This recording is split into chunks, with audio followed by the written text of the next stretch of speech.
예수님이 3년 동안 공생애를 지냈습니다. 3년이 끝나고 나서 그 결과가 어땠을까요?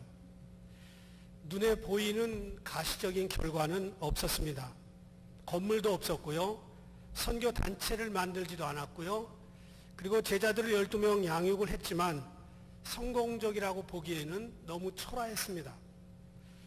3년 동안 그런 엄청난 기적을 봤는데 12명 가운데 십자가 앞에 온 사람은 요한 한 사람뿐입니다. 나머지 11명은 어디 갔는지 보이지도 않습니다. 이거는 외형적으로 볼 때 어쩌면 실패입니다.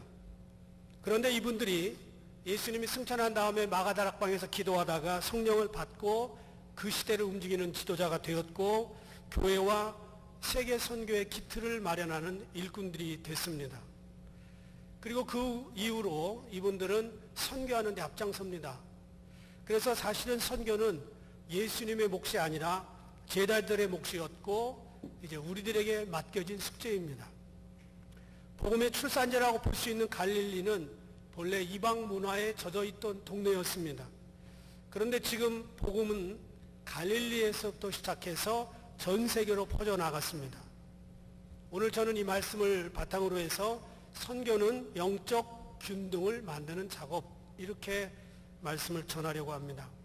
한번 따라합시다. 선교는 우주적인 권세로 하는 것이다. 네, 이게 1번의 오늘 첫 번째 말씀입니다.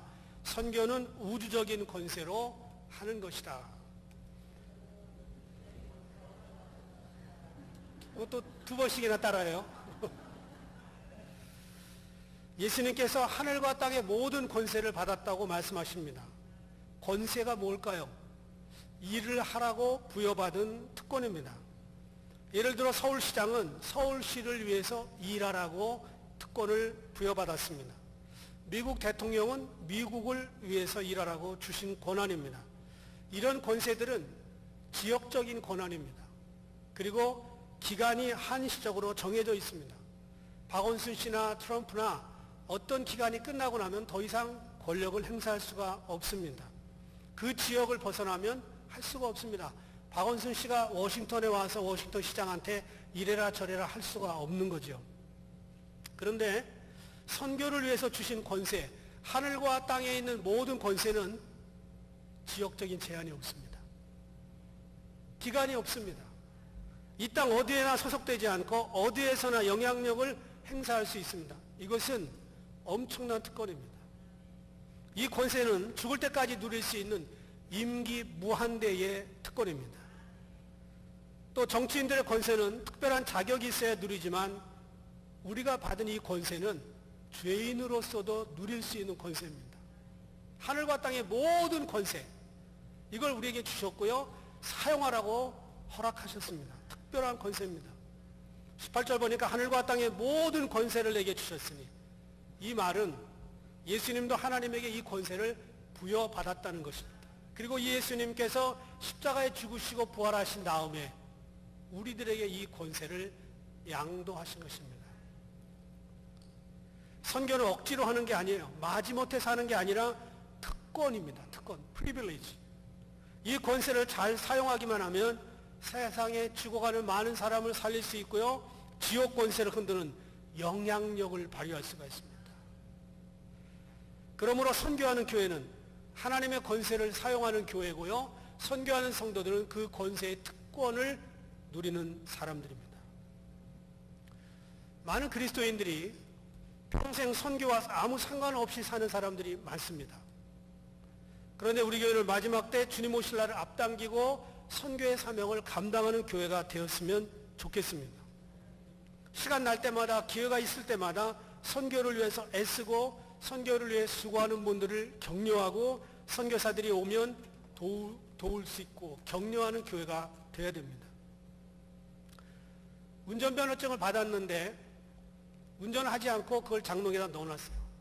뭐 장롱에다 넣어놓진 않겠지만 책상에 넣어놓거나 수첩에 넣어놓거나 하겠지요. 그리고 운전을 전혀 하지 않습니다. 우리는 이런 면허를 뭐라고 면허라고 그러죠? 장롱면허. 장롱면허. 성도들이 선교의 권세를 받았어요. 사용하지 않습니다.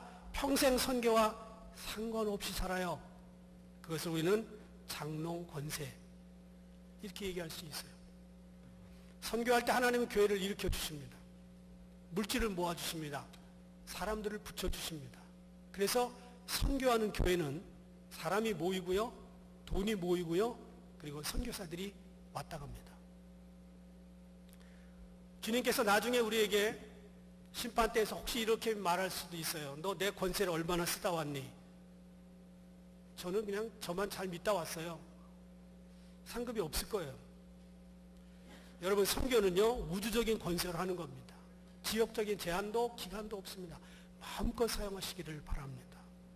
두 번째, 선교는요, 모든 민족에게 하는 겁니다. 4,000년간 흘러왔던 유대인들의 구원과는 유대인들에게만 제한되어 있었어요.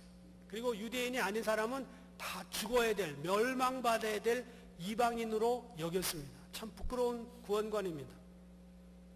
예수님조차도 이 땅에 오셔가지고 처음 전도할 때는 이렇게 말씀하셨어요.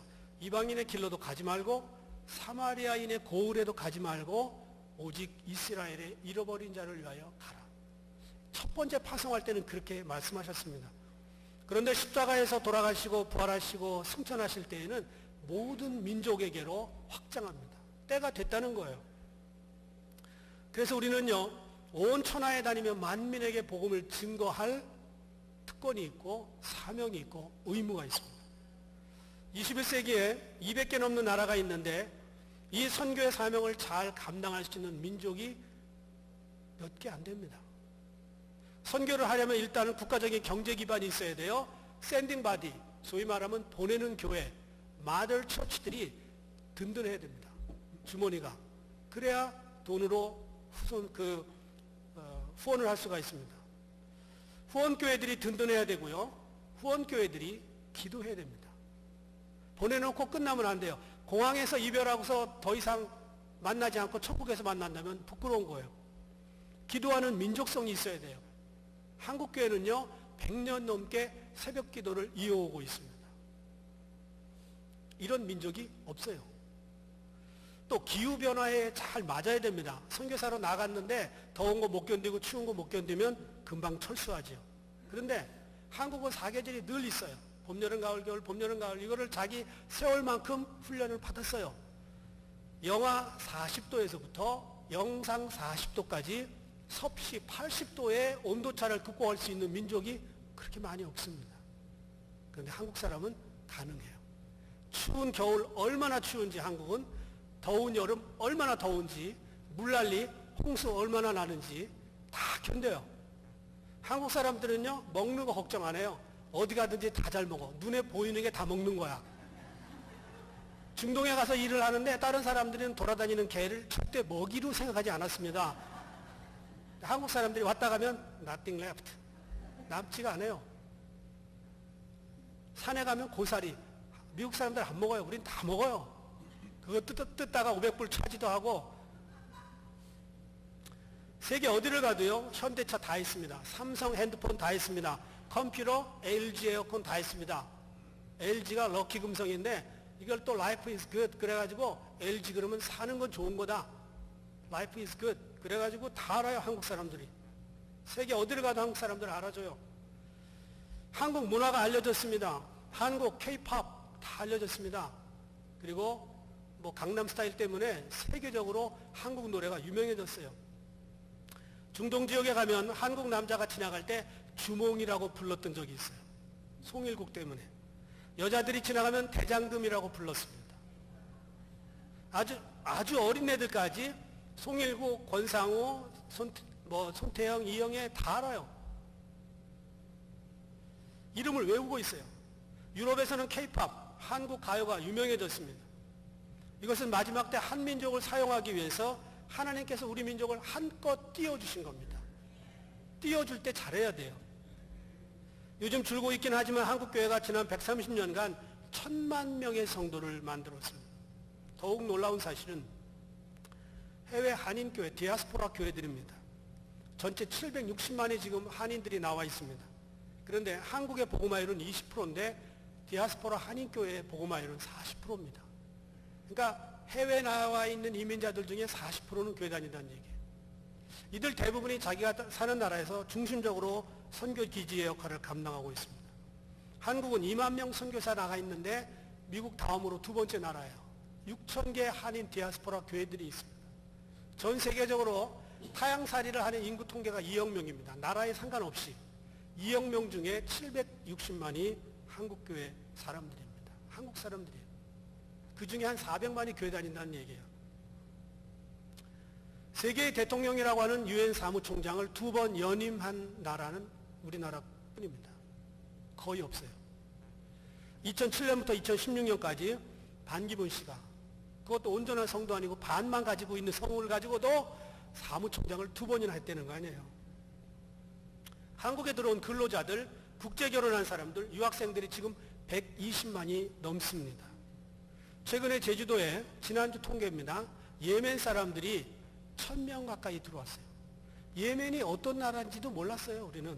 그런데 이들이 1000명 가까이 들어왔어요. 더 이상 이슬람 지역에 목숨을 걸고 선교하러 갈 필요가 어쩌면 사라진 시대에 우리가 살고 있습니다.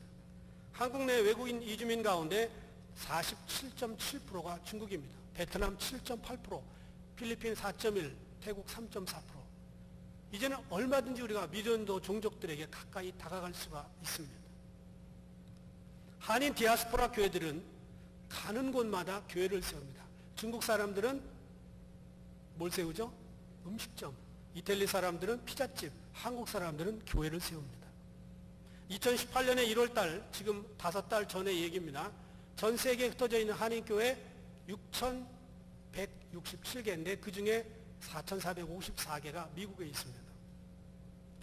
하나님께서 우리 민족에게 기회를 주셨어요. 한국을 띄워주시고 K-팝과 K-푸드, 한국 음식 이런 걸 다 띄워주면서 선교해라. 내가 다 지금 세계 곳곳에 한국을 알려놨다. 그냥 나가서 전하기만 하면 된다. 이런 거예요.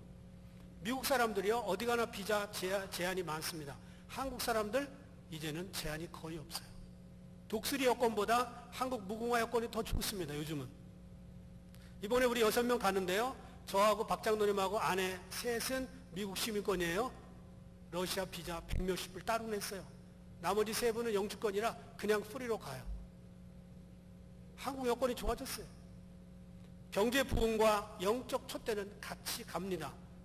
그런데 한국이 영적인 사명을 감당 못하면 이것은 촛대가 중국으로 옮겨질 겁니다.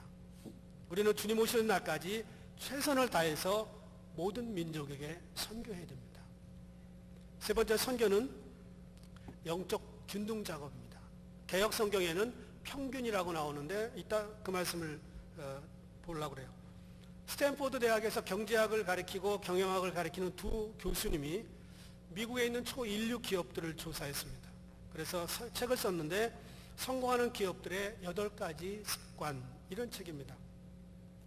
여기에 보면 왜 기업들이 성공할 수 있었는지 이유들을 분석을 해놓았습니다. 거기에 비저너리 컴퍼니, 소위 말하면 비전 기업이라고 하는 단어가 나옵니다. 이 비전 기업은 100년 넘게 지속적으로 최고의 주가를 유지하고 있는 회사들을 적어 놓았습니다. 이런 회사들은 영향력을 가지고 나라에게 영향을 준다는 거예요. 세계에 영향을 준다는 거예요. 회사만을 위한 회사가 아니라 국민을 위하고 세상을 위한다는 회사들입니다. 소위 말하는 비저너리 컴퍼니들입니다. 보통은 회사가 창립을 하면 창립자가 10년에서 30년 열심히 회사를 어느 궤도에 올려놓아요. 창립자가 죽으면 아들이나 다른 사람에게 양도합니다. 그러면 조금 있다가 회사가 기울어진다든지 어려움을 겪는 일이 많다는 거예요. 그래서 기업에서는 이런 말이 있습니다. 창업보다 수성이 어렵다. 어떤 경우에는 아예 회사가 없어집니다. 그런데 비전 기업은 사람이 바뀌고 세대가 바뀌어도 100년을 넘게 이어간다는 거예요. 예를 들어서 존슨앤존슨이라고 하는 제약회사가 있습니다. 어린이들 발라주는 크림 같은 거 많이 팔아요. 한국에도 이 회사 제품이 많이 들어가 있습니다. 이 회사의 미션 스테이트먼트, 소위 말하는 사명 선언문은 뭐냐? 우리 회사는 고통과 질병을 경감시키기 위해 존재한다. 얼마나 멋있어요. 돈 벌기 위해 존재하는 게 아니고 고통과 질병을 다운시키기 위해서. 회사라는 게 돈 벌기 위해 있는 거예요. 이익 집단입니다.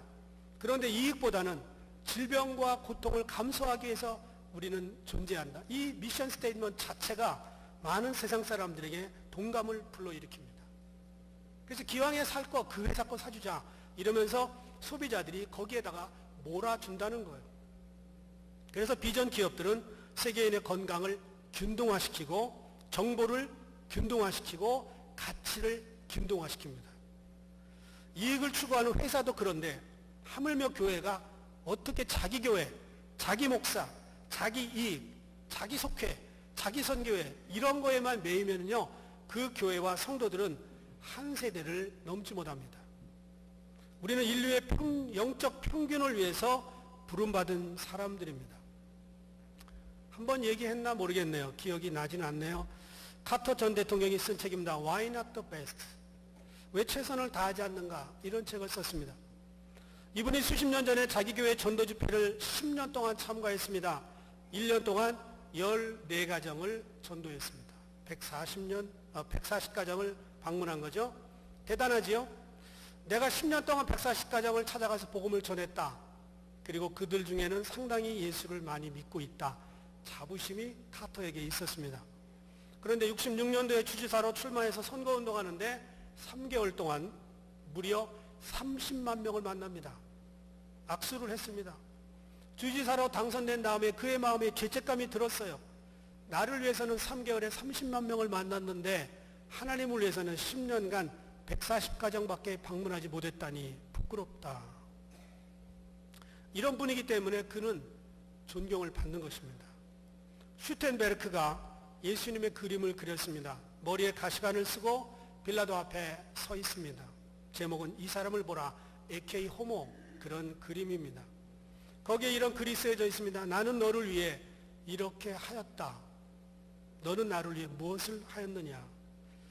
이 그림을 보고 감동을 받은 분이 있습니다.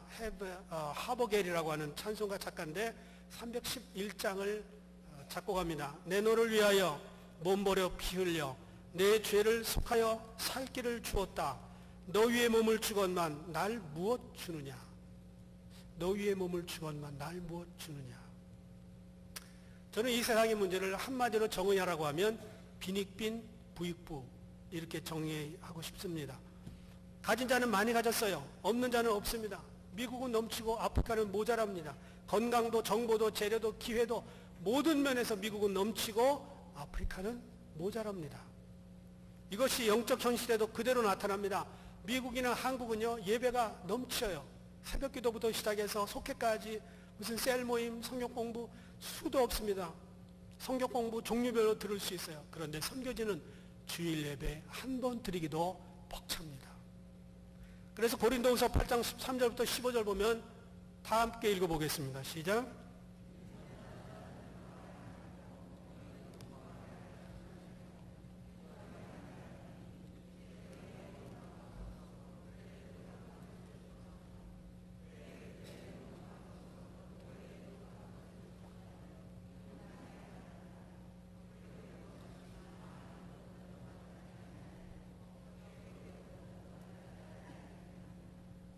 이게 오늘의 텍스트입니다. 사실은 아까 읽은 거는 대위임이라고 하는 성경 구절이고 사실 오늘 이 말씀을 나누려고 했던 거예요. 선교는 작은 몸짓입니다. 그렇지만 영적인 균등함을 만드는 작업입니다. 개역 성경에는 옛날에는 이것을 평균케 하려 합니다. 그렇게 했어요. 평균하게 하는 거예요. 내가 가진 것을 나누고 베풀어서 아직도 복음을 모르고 죽어가는 사람들에게 평균을 만들어 주는 겁니다. 한번 단기 선교팀이 지나가면 지옥 권세가 흔들릴까요? 뭐 그렇게 큰 일이 생기지 않을 거예요. 그런데 어떤 사람에게는 운명을 바꿉니다. 어떤 사람에게는 인생을 바꿉니다. 어떤 사람에게는 영혼의 가치를 바꾸어 줍니다. 우리가 한번 휴가 내서 거기에 다녀오는 게 무슨 큰 의미가 있을까? 내가 비행기값 들이고 내가 고생하면서. 그런데 누군가에게는 영생이라는 선물을 받을 수 있는 절호의 찬스가 됩니다. 선교는 돈으로 하는 게 아니에요. 기도만으로 하는 것도 아닙니다. 돈과 기도가 합해야 됩니다. 아버지의 심정으로 떠나고 아버지의 심정으로 만나주고 아버지의 심정으로 붙들고 한 번 기도해 주면 그들에게 지옥 권세가 떠나가고 천국이 찾아오는 엄청난 일이 생길 수 있습니다. 저는 그런 장면을 한번 생각해 봐요. 나중에 천국 가서 만났는데 당신이 그때 우리나라에 방문해 주어서 나를 만났는데 내가 그때 예수를 믿었다. 내가 그래서 그때 구원을 받았고 지금 이 자리에 와 있는 거다. 나는 예수님에게도 감사하지만 당신에게도 감사한다. 이 말을 제가 들었다면 여러분 상상해 보세요. 엄청난 기쁨입니다. 그래서 시간을 내는 거예요. 그래서 돈을 들이고 그래서 가는 거예요. 북한에 있는 한 청년이 부모님의 출신 성분이 좋지 않아서 태어나서 학교를 다니는 동안에 늘 북한 사회에서 불공평한 대접을 받았다고 생각했습니다. 가족의 반대를 무릅쓰고 18살에 군에 입대합니다. 군대 갔더니 마찬가지예요. 간부의 자녀들은 대학원도 다닐 수 있어요. 군대에서, 북한에서. 그런데 자기처럼 배경이 없는 사람들은 늘 한직으로 돌았습니다. 불만이 쌓였고 급기야 2012년에 상관을 쳤습니다. 홧김에 부대를 나왔어요. 정신이 들어서 보니까 자기가 들어가면 영창 가게 생겼어요. 군대로 복귀하는 것을 포기하고 무조건 산으로 들어가서 이틀을 밤낮 걸었습니다. 산꼭대기에 올라가 보니까 먼 곳에서 불빛이 보였는데 남한의 초소였습니다. 그 길을 따라 걷고 또 걸었습니다. 가시철책과 전기철책을 넘었는데 4km 지역 오는 동안에 수없는 지뢰가 있었을 텐데 하나도 밟지 않고 넘어왔습니다. 철책을 넘어온 다음에 걸어 내려온 곳에 건물 2개가 있었는데 한쪽으로 가서 두드렸는데 아무 대답이 없어요. 반대편 건물에 가서 두드렸더니 누가 나왔어요. 북한 군인이 오니까 깜짝 놀랐어요. 한국 군인이. 이 사람이 바로 2012년에 유명해졌던 노크 병사입니다. 와서 두드렸다는 노크 병사 22사단. 이 사건이 있은 다음에 많은 사람들은 노크 병사에 대한 이야기가 그리고 사라졌나 했습니다. 탈북자를 교육하는 하나원에서 교육을 마치고 쉼터에서 20일 동안 있는 동안에 한 목사님이 이분에게 복음을 전합니다. 그리고 그분을 아껴요. 그리고 자기가 부흥회 가면 같이 데리고 갑니다. 그 데리고 간 목사님이 지난 10월 달에 저희 교회에 왔던 이삭 목사님입니다. 이 청년을 데리고 와서 부흥회를 하고 찬양을 하는데 신실하게 진실하게 이 찬양을 하는 동안에 이 청년이 마음이 뜨거워져요. 소위 말하면 성령을 받은 겁니다. 가슴이 뜨거워져서 그 다음 날부터 예수를 영접했는데 그 전날까지는 기독교인들은 미친 집단이다 이렇게 생각했습니다. 그런데 그 다음 날부터 성경을 읽는데 믿어지는 거예요. 예수님을 인격적으로 만났습니다. 이 청년이 지금 신학 공부를 하고 있습니다. 통일시대 남북한 청년들이 함께 할 수 있는 사역을 자기가 감당하겠다고 지금 전도사로 사역하고 있습니다. 이분이 이런 말을 해요. 우리가 북한에 들어가지 못하니 끌어내신 것 아니겠습니까? 끌어내신 이유는 남한에서 북한의 복음화를 위해 준비시키는 것이 아닐까 생각합니다. 그러면서 그의 책에 이렇게 기록합니다. 저에게는 빚진 마음이 있습니다. 첫째로는 부모님, 둘째로는 북한 동포들에 대한 빚진 마음인데 북한의 상황을 경험하고 온 저로서는 그들의 상황이 너무 안타깝습니다. 북한을 바라보고 기도할 때마다 하나님이 주시는 마음은 딱 한 가지입니다. 독재하에 배고픈 것이 아픈 것이 아니라 저들에게 생명이 있어야 할 텐데 복음이 들어가야 할 텐데 그래야 살 텐데 라는 마음입니다. 저는 처음에는 하나님이 왜 저 땅을 저렇게 놔두시는 것인지 많이 고뇌를 했습니다. 그런데 기도하다 보면 하나님이 오죽 아프실까? 나도 이렇게 마음이 아픈데 라는 생각을 많이 합니다. 그래서 북한을 위해 기도하고 일할 때 내가 북한 선교를 왜 해야 하나 질문할 때 같은 민족이라서 가족이 그곳에 있어서가 아니라 하나님이 주신 마음이 있어서 해야 하는 것이라는 답을 얻었습니다. 하나님께서 한국에 탈북자를 보냅니다. 예멘 사람들을 보냅니다. 동남아 사람들을 보내는 이유는 한국교회를 시험하는 리트머스 시험지가 될 것입니다.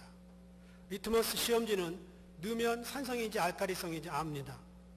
어제 2월 23일 날 통계를 보니까 국내 체류 난민 신청자가 35,030명입니다. 지나간 날 동안에 한국에 들어온 탈북자는 31,500명입니다. 난민 숫자가 탈북자 숫자보다 많습니다. 선교 잘해서 복음을 전하면 계속 쓰임받을 겁니다. 탈북자도 모른 채 하고 난민자도 모른 채 하면 결국 우리 대한민국은 하나님이 모른 채 할 수도 있습니다. 이번 주에 6명이 키르기즈스탄을 가요. 러시아를 다녀옵니다. 6명이 다녀온 다음에 이틀 있다가 15명이 멕시코를 갔다 옵니다.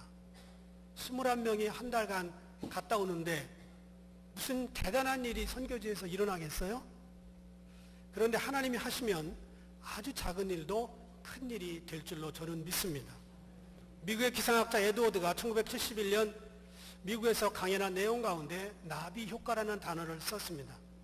브라질에서 한 나비가 날개짓을 하면 그것이 옆에 바람을 집어넣어서 결국은 토네이도를 만들고 결국 그것이 텍사스에 돌풍을 가져온다는 거예요. 물론 띠오리지만 사소한 사건 하나가 나중에 커다란 효과를 가지고 온다는 의미로 지금 쓰여지고 있습니다. 단기 선교, 버터플라이 이펙트, 나비 효과에 지나지 않을지 모릅니다. 그런데 거기에 하나님이 태풍을 불어넣어 주시면 그 나라를 바꿀 수도 있습니다. 신종문이라고 하는 선교사가 있습니다. 제가 2011년에 만났는데 이슬람권에서 사역하기 때문에 자기 본래 본명을 사용하지 않습니다. 시큐리티 문제 때문에 너무 힘들어서 이번 단기 선교팀이 왔다 가면 내가 한국으로 철수하리라 단단하게 마음을 먹었습니다. 단기 선교 마지막 팀이 왔다가 가기 전날 밤에 기도회를 모였는데 나이 지긋하신 할머니 한 분이 기도하시면서 그 선교사님에게 이렇게 기도해 줍니다. 종문아, 내가 너를 너무 사랑한다. 내가 너를 기뻐한다. 내가 여기 있는 것만으로도 나는 너를 너무 기뻐한다. 이 팀이 왔다 가고 나면 자기 한국으로 철수하고 싶었습니다. 그 기도하는 가운데 눈물을 펑펑 흘리면서 내가 선교지를 지키겠습니다. 그런 얘기를 했어요. 2011년에 제가 그분을 만나고 개척하고 제가 너무 힘들 때인데 한국에서 마침 교회에서 어떤 교회에서 오라고 그랬어요. 굉장히 사이즈가 있는 교회인데 하나님 내가 이거 어떻게 했으면 좋겠습니까? 기도하고 있는데 제가 이 신종문 선교사 이야기를 들었어요. 그게 저에게 응답이 됐습니다. 그래서 개척교회를 붙들고 작년까지 일하다가 여기에 왔어요. 단기 선교팀이 그냥 며칠 왔다 간 거 아무것도 아닌 것처럼 여겨지지만 그 신아무개 선교사에게는 엄청난 일입니다. 그 할머니는 기도하면서 이분이 본래 이름이 종문이라는 사실도 몰랐어요. 기도하다가 하나님이 그렇게 말씀해 주신 것을 전달했어요. 여러분, 우리 교회는 이런 나비 효과를 만들면서 주님 오시는 날까지 선교하는 교회로 쓰임받기를 저는 원합니다. 여러분의 작은 정성과 기도와 땀이 선교지에서는 엄청난 태풍이 될 수도 있습니다. 그것을 기억하시고 주님 오시는 날까지 쓰임받기를 주의 이름으로 부탁을 드립니다. 기도하겠습니다.